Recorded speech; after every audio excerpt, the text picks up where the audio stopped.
100% రావడానికి ఛాన్స్ ఉంది. చిన్నపాటి కష్టం కనుక చేసినట్లయితే రిజర్వేషన్ అందిపుచ్చుకొని మీ యొక్క పర్సంటేజ్ని ఫిలప్ చేసుకుంటా పోతే కొన్ని జనరేషన్లో ఎంప్లాయీ లేనటువంటి యానాది కుటుంబం ఉండదు.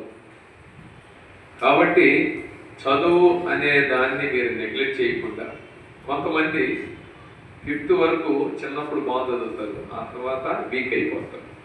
కొంతమంది 10th నుంచి బాగా చదువుతారు, కొంతమంది యూనివర్సిటీలోకి వెళ్ళిన తర్వాత బాగా చదువుతారు.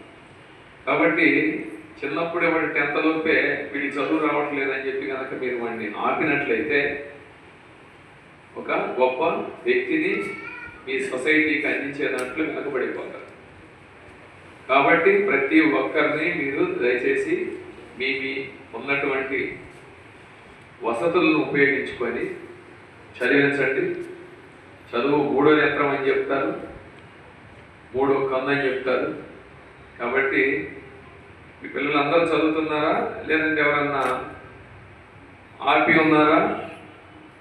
ఎవరన్నా చెప్తారా? అందరూ చదువుతున్నారా? ఇంట్లో 2-3 పిల్లలు ఉంటే అందరూ చదివిస్తున్నారా?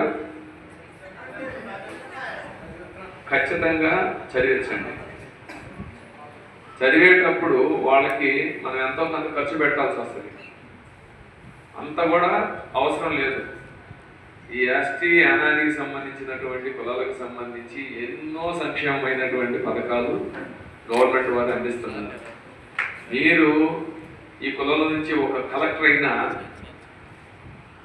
ఒక వ్యక్తిని మీరు ఎగ్జాంపుల్ తీసుకుంటే